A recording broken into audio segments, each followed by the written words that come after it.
Hello दोस्तों, स्वागत है आपका अपने चैनल शिक्षा हर घर में। इस वीडियो के साथ हम एक नई प्लेलिस्ट आपके सामने लेकर आ रहे हैं, जिसमें हम जेम यानी कि गवर्नमेंट ई मार्केट प्लेस के प्रोक्योरमेंट प्रोसीजर को डिटेल में समझेंगे। आशा करते हैं यह वीडियो सरकारी दफ्तरों में कार्यरत व सरकारी नौकरियों के इंटरव्यू की तैयारी कर रहे लोगों के लिए उपयोगी होगा। इस वीडियो में हम सरल भाषा में पूरे जेम प्रोसेस को कवर करने की कोशिश करेंगे। तो चलिए शुरू करते हैं। जेम पे परचेज प्रोसेस को समझने के लिए हमें उसका वर्क फ्लो पता होना बहुत ज़रूरी है कि कौन से स्टेप को हमें कब करना है, उसे कौन एग्जीक्यूट करेगा और कैसे एग्जीक्यूट करेगा। आइए इसे समझने के लिए हमारे सामने एक मैप अवेलेबल है, हम इसको यूज़ करते हैं। किसी भी ऑर्गेनाइजेशन में सबसे ऊपर हायरार्की में होता है कॉम्पिटेंट अथॉरिटी, यानी हमारे डीन, डायरेक्टर, ये हमारे हो गए ऑर्गेनाइजेशन के कॉम्पिटेंट अथॉरिटी, जिनके पास कोई भी तरह का अप्रूवल देने का अथॉरिटी होता है, चाहे वो फाइनेंशियल सैंक्शन हो, चाहे वो एडमिनिस्ट्रेटिव सैंक्शन हो और अप्रूवल्स हो। कॉम्पिटेंट अथॉरिटी के अंडर दो तरह के यूज़र्स बनाए जाते हैं। एक होता है प्राइमरी यूज़र और दूसरा होता है हमारा सेकेंडरी यूज़र। हमारे ऑर्गेनाइजेशन में प्राइमरी यूज़र और सेकेंडरी यूज़र कौन होंगे, इसका सिलेक्शन कॉम्पिटेंट अथॉरिटी करती है। तो मान लेते हैं आपके ऑर्गेनाइजेशन में कॉम्पिटेंट अथॉरिटी ने प्राइमरी यूज़र को आइडेंटिफाई कर लिया है। प्राइमरी यूज़र को आइडेंटिफाई कर लेने के बाद हमें उसकी बेसिक इन्फॉर्मेशन पता होनी चाहिए, जिसमें उसका नाम, उसका मोबाइल नंबर, उसका ईमेल, ये सारी चीज़ें हमें पता होनी चाहिए। यहाँ पे एक बात ध्यान देने वाली ये है कि जिसे भी हम प्राइमरी यूज़र या सेकेंडरी यूज़र बनाएंगे, उनके पास .gov वाली ईमेल या .nic वाली ईमेल होनी चाहिए। इसके अलावा जेम भी अपनी एक डोमेन की ईमेल देता है, आप उसे अप्लाई कर सकते हैं यदि आपके पास .gov या .nic की ईमेल उपलब्ध ना हो। दूसरी बात जो हमें ध्यान देनी है वो है हमारा मोबाइल नंबर। हमारा मोबाइल नंबर जो हम जेम पोर्टल पे यूज़ करेंगे वो आधार से लिंक्ड होना ज़रूरी है। इसीलिए यदि आपका मोबाइल नंबर आधार से लिंक्ड नहीं है तो मोबाइल नंबर डालने से पहले उसे आधार में अपडेट ज़रूर कर लें। जेम प्रोक्योरमेंट को करने के लिए सबसे पहला जो काम हमें करना है वो हमारी ऑर्गेनाइजेशन को ऑन बोर्ड करना है जेम पोर्टल पे, यानी हमारी ऑर्गेनाइजेशन का रजिस्ट्रेशन करना है जेम पे।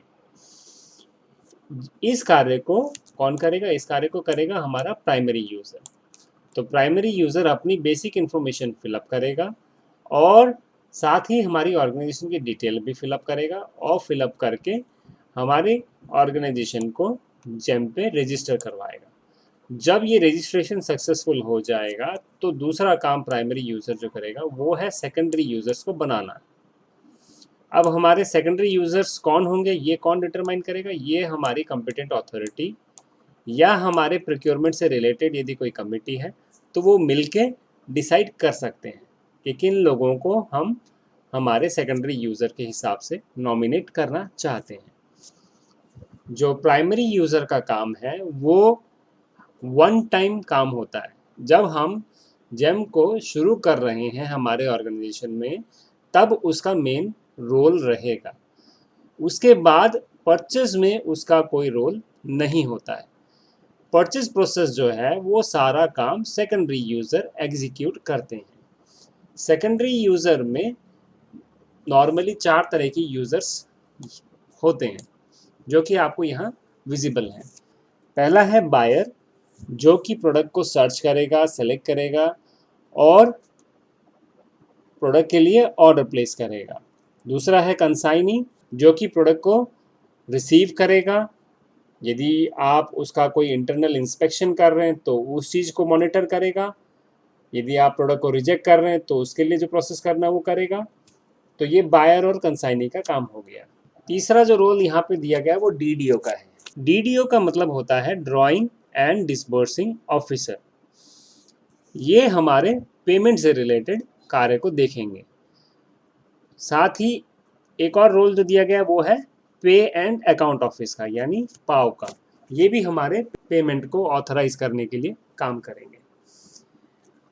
यहाँ पे भी हम एक चीज नोट कर सकते हैं, ये जो दोनों रोल हैं हम एक ही आदमी को असाइन कर सकते हैं, यानी ये एक आदमी दोनों काम एग्जीक्यूट कर सकता है। इसी तरह डीडीओ का और पाव का रोल भी हम एक ही आदमी को असाइन कर सकते हैं। ये आपके ऑर्गेनाइजेशन के हायरार्की और आपके कॉम्पिटेंट अथॉरिटी के डिसीजन पे निर्भर करेगा कि क्या वो अलग अलग लोगों को ये रोल असाइन करना चाहते हैं या वो दो लोगों से ही इन रोल्स को एग्जीक्यूट करना चाहते हैं। अब हमारा मान लेते हैं प्राइमरी यूज़र बन चुके हैं, सेकेंडरी यूज़र का भी रजिस्ट्रेशन हो गया है। अब हम जेम पे परचेज प्रोसेस को एग्जीक्यूट कर सकते हैं। जेम पे परचेज प्रोसेस को एग्जीक्यूट करने का काम बायर का होता है। बायर किसी भी प्रोडक्ट को सेलेक्ट कर सकता है। सेलेक्ट किए गए प्रोडक्ट की जो प्राइस है वो 5 दिनों तक फ्रीज हो जाती है, यानी वो ऑन होल्ड रहती है जब तक आप ऑर्डर प्लेस नहीं कर देते। क्योंकि जेम एक डायनामिक प्लेटफॉर्म है, वहाँ पे प्राइसिंग रोज़ ऊपर नीचे वेरी होती है। इस वजह से जब आप किसी प्रोडक्ट को सेलेक्ट कर लेते हैं, कार्ट में ऐड कर लेते हैं, तो वो 5 दिनों तक एज इट इज़ उसका प्राइस बना रहता है। जैसे ही आप ऑर्डर प्लेस करते हैं तो वो आपका कॉन्ट्रैक्ट एग्जीक्यूट हो जाता है। इसके अलावा बायर हमारा दूसरे प्रोक्योरमेंट प्रोसेस को भी एग्जीक्यूट कर सकता है, जो कि डायरेक्ट परचेज हो सकता है या कंपेयर करके L1 को ऑर्डर देना हो सकता है या बिडिंग हो सकता है या रिवर्स ऑक्शन हो सकता है। बायर हमारा फाइनेंशियल अप्रूवल, जो कि हमारी कॉम्पिटेंट अथॉरिटी हमको देगी। इस कॉम्पिटेंट अथॉरिटी का फाइनेंशियल अप्रूवल को कंसर्न लोकेशंस पे अपलोड करना, सैंक्शन ऑर्डर्स को और कॉन्ट्रैक्ट को जनरेट करना, ये सारा कार्य बायर करता है।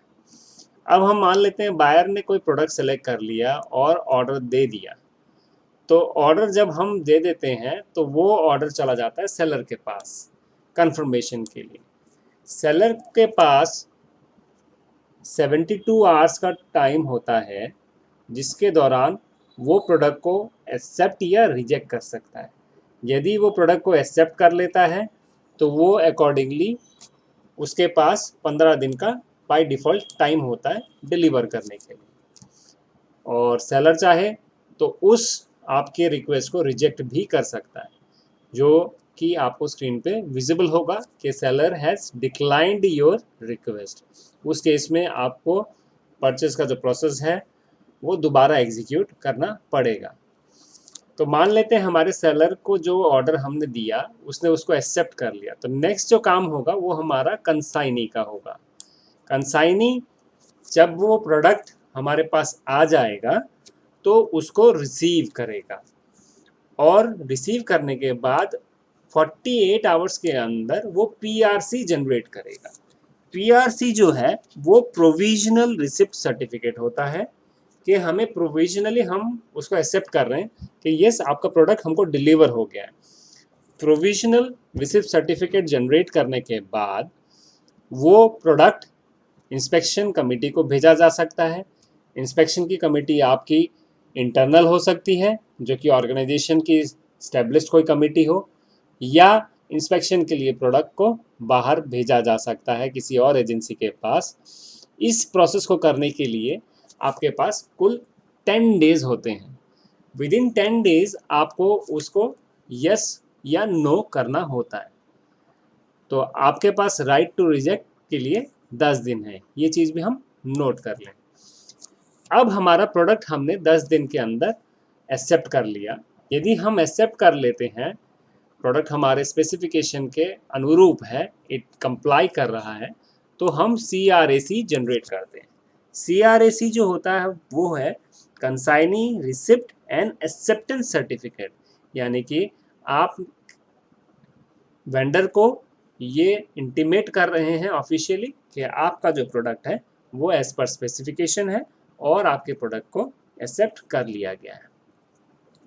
और यदि हम उस प्रोडक्ट को रिजेक्ट करते हैं तो सेलर को उस प्रोडक्ट को वापस ले जाना होता है।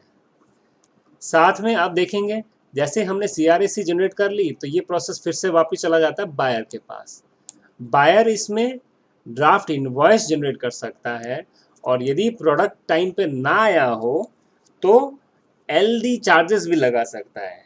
LD चार्जेस जो होते हैं वो होता है लिक्विडेटेड डैमेजेस। यदि कुछ लेट डिलीवरी हुई है या उसमें कुछ टूटा फूटा प्रोडक्ट आया है, उसमें कुछ डैमेजेस हैं जो आपको कंपनसेट करने की ज़रूरत है, तो वो LD के अंतर्गत हम उसको क्लेम कर सकते हैं। इसके बाद ये प्रोसेस चला जाता है हमारा पेमेंट अथॉरिटी के पास, यानी कि DDO या पाओ के पास। DDO या पाओ जो है वो उसे डिफरेंट पेमेंट मेथड्स के मदद से पेमेंट के लिए प्रोसेस करता है और सेलर बाद में जब पेमेंट उसको मिल जाती है तो इस होल प्रोसेस को कंप्लीट करता है। तो ये हमने समझा इसका ओवरऑल वर्किंग प्रोसीजर है क्या। अब हम वापस चले जाएंगे कि हमारा प्राइमरी यूज़र कैसे अपने आप को एनरोल करता है, साथ ही ऑर्गेनाइजेशन को कैसे ऑनबोर्ड करता है या रजिस्टर करता है। तो आगे बढ़ने से पहले हम प्राइमरी यूज़र से रिलेटेड कुछ चीज़ों को थोड़ा और ब्रश अप कर लेते हैं। कॉम्पिटेंट अथॉरिटी जब प्राइमरी यूज़र को सिलेक्ट करते हैं तो नॉर्मली इन चीज़ों का ध्यान रखा जा सकता है कि वो एक डेप्यूटी सेक्रेटरी या इक्विवेलेंट लेवल के ऑफिसर हों या head of office at sub centre हों, एक यूनिट के हेड हों। जैसा कि हमने पहले भी डिस्कस किया कि प्राइमरी यूज़र का काम वन टाइम काम है, यानी जब हमारा जेम का रजिस्ट्रेशन प्रोसेस शुरू हो रहा होता है तब उनका मेन काम होता है। उसके बाद का जो रोल है वो हमारे सेकेंडरी यूज़र प्ले करते हैं। लेफ्ट साइड में आप उनके कुछ की रिस्पॉन्सिबिलिटीज़ को ज़रूर देखें यहाँ पे कि he is the representative of buyer organisation. वो एक बायर ऑर्गेनाइजेशन के रिप्रेजेंटेटिव हैं। ऑर्गेनाइजेशन की डिटेल डालना ये उनका मेन काम है। ऑर्गेनाइजेशन को ऑनबोर्ड करना यानी रजिस्ट्रेशन प्रोसेस को एग्जीक्यूट करना, सेकेंडरी यूज़र्स को क्रिएट करना, उनको समय समय पे ज़रूरत हो तो एडिट करना या उनके एक्टिवेशन या डीएक्टिवेशन के कार्य को देखना। ओवरऑल एडमिन का जो काम है वो उनको मॉनिटर करना होता है। ये जो सारे रोल्स हम यहाँ राइट साइड में देख पा रहे हैं ये हमारे सेकेंडरी यूज़र हैं, जिसमें कि बायर है जिसका काम कार्ट में प्रोडक्ट्स को सर्च करके ऐड करना है, कंसाइनी है जो कि हमारा प्रोडक्ट रिसीव करेगा, DDO है, पाव है जो कि हमारे पेमेंट प्रोसेस को कंप्लीट करेंगे।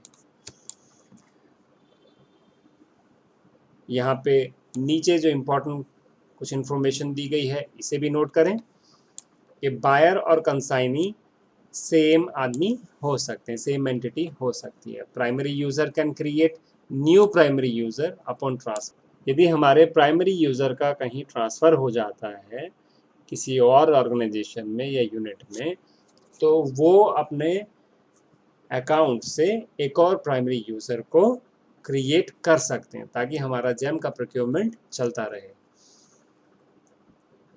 प्राइमरी यूज़र जो है वो किसी भी प्रोडक्ट का ऑर्डर नहीं दे सकते, ना ही वो किसी भी तरह का पेमेंट कर सकते हैं। ये सारा काम सेकेंडरी यूज़र ही करेंगे।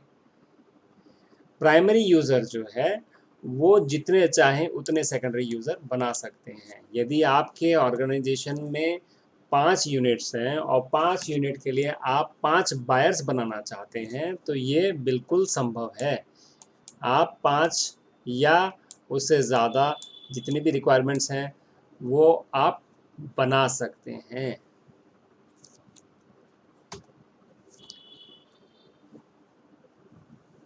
अब आपके सामने जेम का होम पेज अवेलेबल है। हमें जेम के होम पेज पर जाकर टॉप राइट साइड में साइन अप का ऑप्शन विजिबल होगा जो कि ब्लू कलर में होगा। हमें उस पर क्लिक करना है। क्लिक करके प्राइमरी यूज़र के हिसाब से अपने आप को रजिस्टर करना है।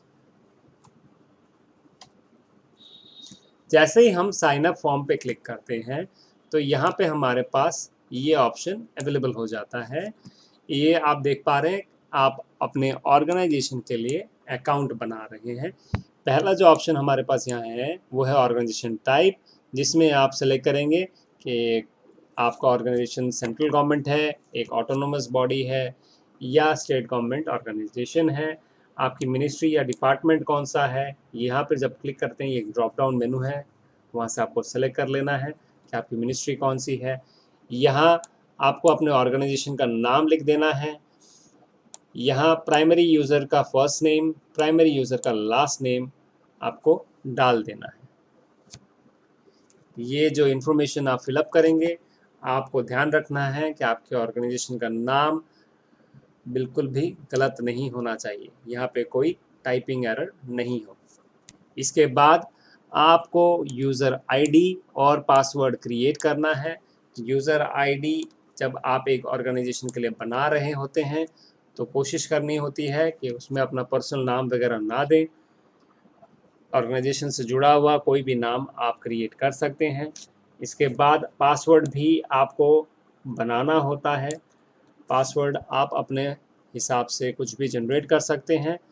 मिनिमम उसमें 8 कैरेक्टर ज़रूर हों, इसका ध्यान रखें। कोई अपर केस, एक कैरेक्टर, एक स्पेशल कैरेक्टर, एक न्यूमेरिक कैरेक्टर का होना मैंडेटरी है। इसके बाद जो ऑप्शन आपको फिलअप करना होता है वो ईमेल आईडी का है। ईमेल आईडी आपके पास .gov या .nic की ईमेल होनी चाहिए। इसके अलावा जेम भी आपको एक आईडी या ईमेल क्रिएट करने का अपने डोमेन पे अपॉर्चुनिटी देता है, वो भी आप एक्सप्लोर कर सकते हैं। उसके नीचे जो ऑप्शन आ रहा है वो मोबाइल नंबर का है। यहाँ हम मोबाइल नंबर डालेंगे। इसमें हमें ध्यान रखना है कि हमारा मोबाइल नंबर जो है वो आधार से लिंक्ड ज़रूर होना चाहिए, तभी आपको OTP रिसीव हो पाएगा। आप अपना मोबाइल नंबर यहाँ डालेंगे और ये सेंड OTP पे क्लिक कर देंगे। क्लिक करते ही आपके पास एक OTP आ जाएगा। आप OTP यहाँ डालेंगे और इस वेरीफाई पे क्लिक करेंगे। जब ये वेरीफाई हो जाएगा तो आप नीचे जाके इस टर्म्स एंड कंडीशन को यहाँ एक्सेप्ट करके क्रिएट अकाउंट पे क्लिक करेंगे। अकाउंट क्रिएट अकाउंट पे क्लिक करते ही अगला पेज आपके पास इस तरह का विजिबल होगा, जहां आपके पास ये मैसेज आएगा, कॉन्ग्रेचुलेशंस, आपका जो क्रिएशन प्रोसेस है वो कंप्लीट हो गया। इसके साथ जैसे ही ये मैसेज आएगा आपको क्या करना है, आपके अपनी ईमेल पे चले जाना है। ईमेल पे जाके आपको अपना अकाउंट को वेरीफाई कर लेना है। मान लीजिए मैंने अपनी ईमेल यहाँ खोल ली है, ये gov-mail डोमेन पे मेरी ईमेल है, आप देख पा रहे हैं। इस ईमेल पे जाके हमारे पास ये अकाउंट का रजिस्ट्रेशन आईडी हमको यहाँ अवेल करा दिया गया है ऑर्गेनाइजेशन के लिए। और यहाँ आप ग्रीन बटन में देख पा रहे हैं वेरीफाई ईमेल।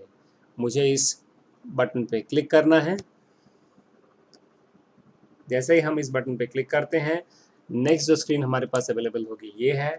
यहाँ पे हमें यूज़र आईडी और पासवर्ड डालना है, जो कि हमने साइन अप के दौरान दिया था। साइन अप के दौरान हमने एक यूज़र आईडी और पासवर्ड हमने डाला था, वो यूज़र आईडी और पासवर्ड हमें यहाँ डालना है। साथ ही कैप्चा जो भी यहाँ दिया होगा, जैसे यहाँ 5+8 यानी 13, इस नंबर को यहाँ लिख के हमें लॉगिन पे क्लिक कर देना है। लॉगिन पे क्लिक करते ही हमारे पास जो नेक्स्ट स्क्रीन आएगी वो है ये है हमारा एडमिन का या प्राइमरी यूज़र का डैशबोर्ड। इस डैशबोर्ड के माध्यम से हम प्राइमरी यूज़र से रिलेटेड सारे कार्य कर पाएंगे। आप अपना नाम यहाँ देख पाएंगे। आप लेफ्ट हैंड साइड में कुछ ऑप्शंस यहाँ देख पाएंगे, जिसके माध्यम से प्राइमरी यूज़र सारे अकाउंट को मैनेज कर सकता है। साथ ही यहाँ पे कुछ ऑप्शंस दिए गए हैं जिनका यूज़ करके प्राइमरी यूज़र दूसरे यूज़र यानी सेकेंडरी यूज़र्स को बना सकता है, नए डिविजन्स को भी क्रिएट कर सकता है। तो पहला जो काम रहेगा हमारा यहाँ रहेगा, हम अपने ऑर्गेनाइजेशन की डिटेल्स को यहाँ अपडेट करेंगे। उसके बाद हमारा जो काम रहेगा वो यूज़र क्रिएशन का रहेगा, जो कि हम इन मेनू के द्वारा करेंगे। तो हम पहले देखते हैं इन ऑप्शंस को। यहाँ जो ऑप्शंस हमारे पास अवेलेबल हैं, तो पहला ऑप्शन जो है वो ऑर्गेनाइजेशन डिटेल आ रहा है, जिसमें एड्रेस वगैरह देना है। तो हम हमारा एड्रेस, स्टेट को सिलेक्ट करेंगे, district, pin code, contact number, हमारी यदि कोई वेबसाइट है तो उसको देंगे और सेव कर देंगे। इसके अलावा जो हमें डिटेल डालनी है वो है हमारे पेमेंट मेथड की। पेमेंट मेथड हमारे पास है, आप देख सकते हैं हमारे पास 3 ऑप्शंस अवेलेबल होते हैं। पहला ऑप्शन जो है वो है PFMS लिंक्ड विथ DDO। हम इस ऑप्शन को ले सकते हैं यदि हमारा ऑफिस PFMS को यूज़ करता है और हम चाहते हैं हमारा जो जेम का अकाउंट है PFMS से लिंक्ड हो, तो हम ये PFMS वाला ऑप्शन सेलेक्ट कर सकते हैं। दूसरा ऑप्शन जो हमारे पास आ रहा है वो SBI मॉप्स का है। Basically SBI mop stands for multiple option payment system, यानी कि यदि हम इस ऑप्शन को सेलेक्ट करते हैं तो डिफरेंट ई पेमेंट के ऑप्शंस हमारे पास अवेलेबल होंगे। जब हमारे पाव या DDO उसको पेमेंट करेंगे तो क्रेडिट कार्ड, डेबिट कार्ड या अदर ऑनलाइन पेमेंट का मोड उनके पास अवेलेबल होगा। तीसरा ऑप्शन है अदर्स का। इसमें हम ट्रेडिशनल वे में यदि चेक के माध्यम से या NEFT के माध्यम से, RTGS के माध्यम से वेंडर्स को पेमेंट करते हैं, यदि हम उस वे को कंटिन्यू करना चाहते हैं तो as a admin, as a primary user हम इसको सिलेक्ट करेंगे। उसके बाद हमारे पास जो ऑप्शन आ रहा है वो बजट डिटेल्स का आ रहा है। बजट डिटेल्स में हम हमारा कौन से बजट हेड से एक्सपेंडिचर करेंगे उस हेड को यहाँ स्पेसिफाई कर सकते हैं। पूरे करंट फाइनेंशियल ईयर में हमारा बजट का अमाउंट क्या है वो हम यहाँ डाल के सेव कर सकते हैं। ये जो इंफॉर्मेशन है ये यदि हमारा अकाउंट हम PFMS के साथ लिंक कर रहे हैं तभी ज़रूरत होती है, नहीं तो हम इसे छोड़ सकते हैं। अब जो स्क्रीन आपके सामने अवेलेबल है इसमें SBI मॉप्स का ऑप्शन सेलेक्टेड आप देख सकते हैं। जो भी ऑप्शन आपके ऑर्गेनाइजेशन को सुटेबल हो, आपकी कमेटी और आपके कॉम्पिटेंट अथॉरिटी से डिस्कस करके आप फाइनल कर सकते हैं और फाइनल होने के बाद ही आप इन ऑप्शंस को सेलेक्ट करके सेव करें। इसी पे हमारा पेमेंट किस तरह होगा, पेमेंट के प्रोसेस में हमको क्या चीज़ें विजिबल होंगी वो डिटरमाइन होती है। इसके बाद बैंक की डिटेल्स है जो हम अपडेट कर सकते हैं, जैसे कि बैंक का नाम, बैंक अकाउंट का नंबर, IFSC कोड और अकाउंट होल्डर का नाम डाल के हम सेव कर सकते हैं। उसके बाद ये हमारे प्राइमरी यूज़र से रिलेटेड कुछ इन्फॉर्मेशन है, उसमें उसका नाम है, उनसे जुड़ी हुई कुछ और इन्फॉर्मेशंस हैं वो हम डाल के सेव कर सकते हैं। इसके बाद प्राइमरी यूज़र अपना आधार कार्ड डालकर उसको सारी ये डाली गई सारी इन्फॉर्मेशन है उनको वेरीफाई कर सकता है। जैसे ही आप आधार कार्ड का नंबर यहाँ डालेंगे तो प्राइमरी यूज़र के पास एक OTP आ जाएगा। वो OTP डाल के जब उसको सेव करता है तो जो भी इन्फॉर्मेशन आपने अभी यहाँ अपडेट की वो वेरीफाई होकर अपडेट हो जाती है। चेंज पासवर्ड का ऑप्शन भी आपको इसी मेनू से मिलेगा।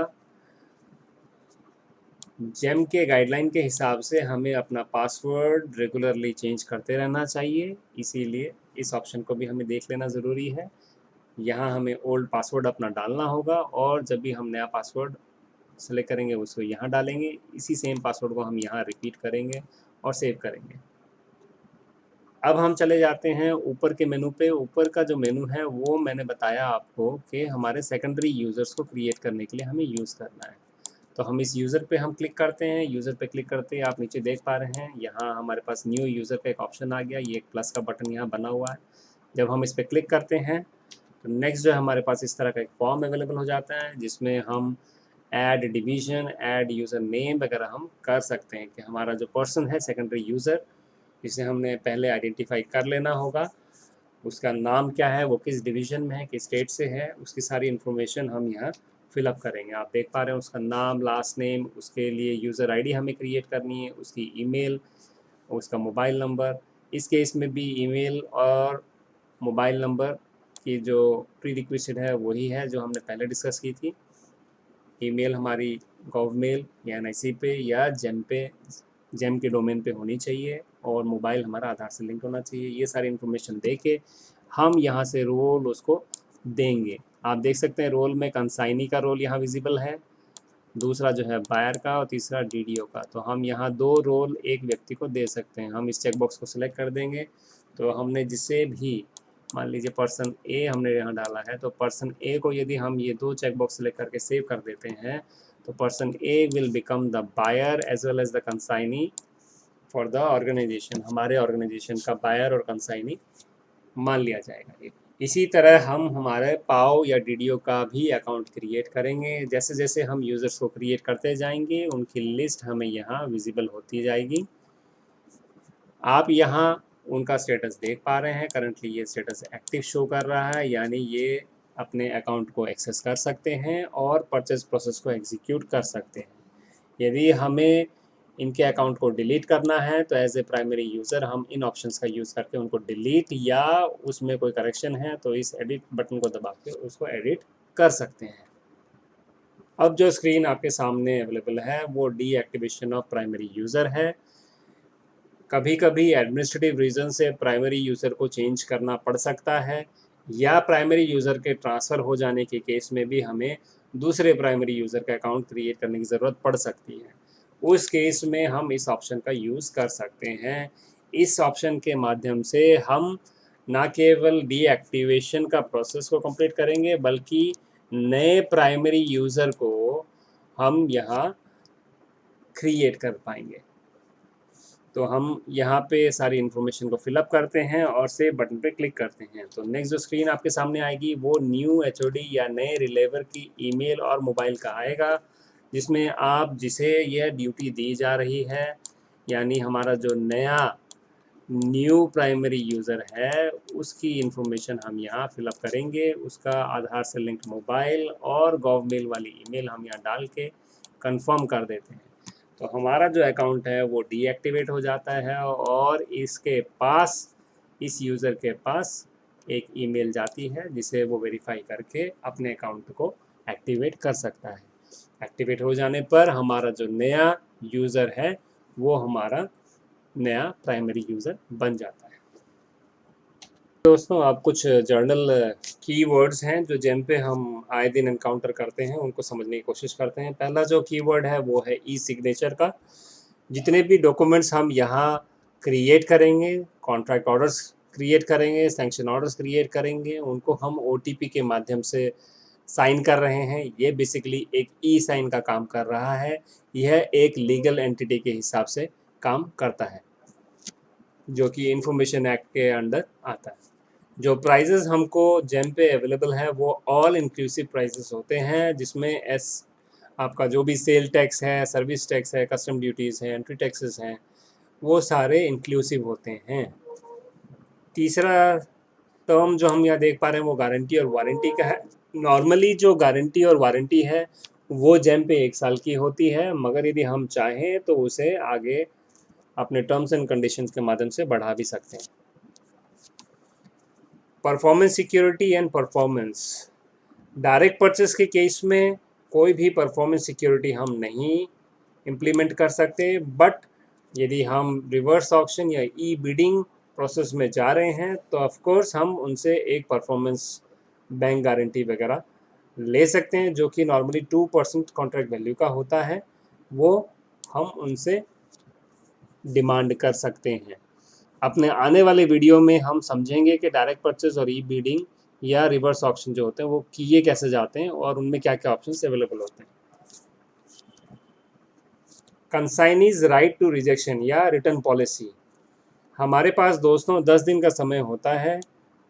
इस 10 दिन के समय के अंतराल में हमें पीआरसी जनरेट करने के बाद उसे रिजेक्ट कर देना या एक्सेप्ट कर देने का डिसीजन ले लेना होता है। यदि हम उसी 10 दिन के विंडो के अंदर उसे एक्सेप्ट या रिजेक्ट कर लेते हैं तो कोई भी प्रॉब्लम हमें फेस करनी नहीं पड़ती है।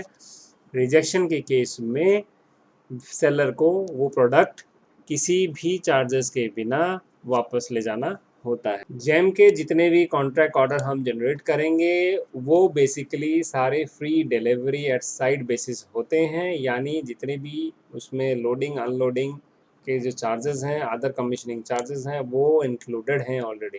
तो अलग से उसकी कोई पेमेंट करने की ज़रूरत हमें नहीं पड़ेगी। Payment authority and payment terms को हमें समझने की ज़रूरत है कि हम जो पेमेंट हम करेंगे किसी भी वेंडर को या सेलर को, वो इंडियन करेंसी में हम कर रहे हैं। CRAC जनरेट करने के बाद 100% पेमेंट 10 दिन के अंदर प्रोडक्ट्स और गुड्स के लिए हमें कर देनी है। और यदि वो सर्विसेज के लिए है तो मंथली बिल जैसे ही जनरेट होते हैं, जनरेट होने के 10 दिन के अंदर उन्हें हमें प्रोसेस कर देना ज़रूरी होता है। लिक्विडेटेड डैमेजेस, जिसे शॉर्ट में LD लिखकर हमें कई जगह एनकाउंटर हम करेंगे जेम के प्रोसेस के दौरान। ये बेसिकली हमारे सर्विसेज या गुड्स से related delivery time liquidated damages को कवर करता है। ये बेसिकली हम 0.5% पर वीक और part of the week delayed period not exceeding 5% of the contract के हिसाब से चार्ज कर सकते हैं। जेम पे मैंडेटरी सेलर्स को 10% MRP से डिस्काउंट देना कंपल्शन है, तो इसे भी हम ध्यान रख सकते हैं कि MRP से हमें प्रोडक्ट 10% सस्ता मिलना चाहिए। आधार वेरिफिकेशन, हम जितने भी OTP डालकर कॉन्ट्रैक्ट जनरेट कर रहे हैं, बेसिकली हम साइनिंग प्रोसेस का यूज़ कर रहे हैं जो कि आधार सर्वर से ऑथेंटिकेट होता है। रेस्ट्रिक्शंस ऑन आउटसाइड परचेज, कई दोस्तों ने मुझसे पहले सवाल पूछा है कि जेम पे जो प्राइस अवेलेबल है क्या हम उसी प्राइस पे बाहर से उस चीज़ को खरीद सकते हैं? तो ऐसा नहीं है, हम बाहर से उसको नहीं खरीद सकते। Buyers are not allowed to place any order at GeM price outside GeM, तो हम उसी प्राइस पे बाहर से वो चीज़ को नहीं ले सकते।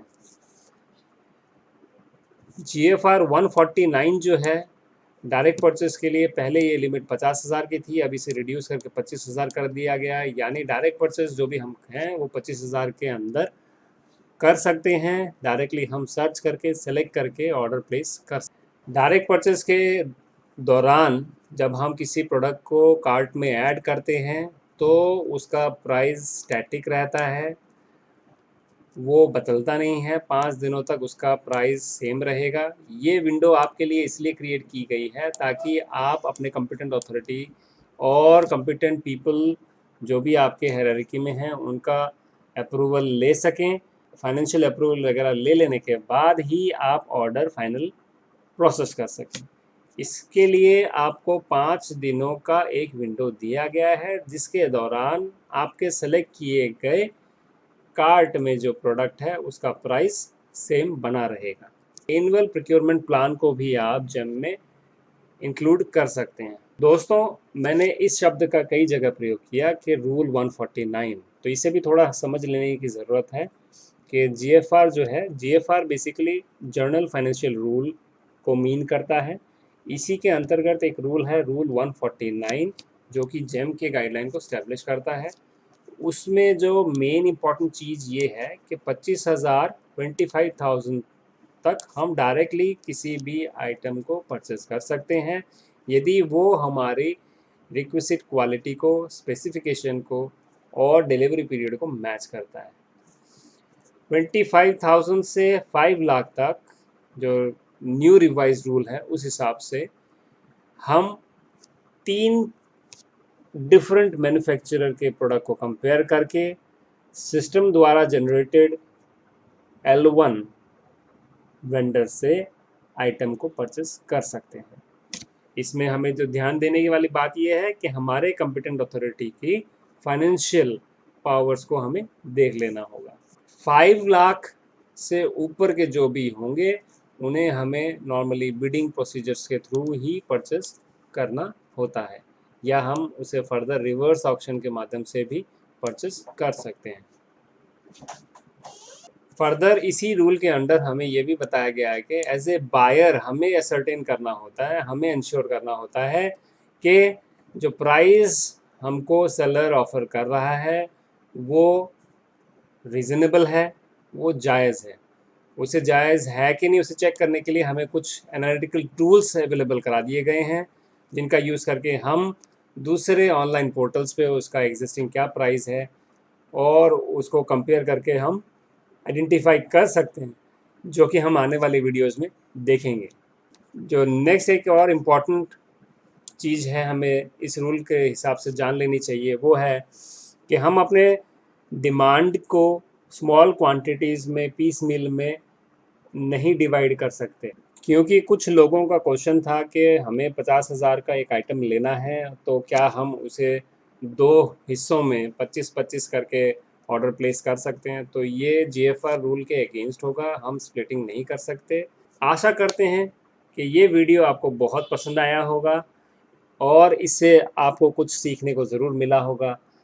आप हमारे वीडियो को शेयर कीजिए, लाइक कीजिए, सब्सक्राइब ज़रूर कीजिए। आने वाले वीडियोस में हम और भी जेम से रिलेटेड प्रैक्टिकल ओरिएंटेड कुछ वीडियोस लेके आएंगे, जिससे आपको इन कंसेप्ट्स को समझने में और भी हेल्प होगी। धन्यवाद।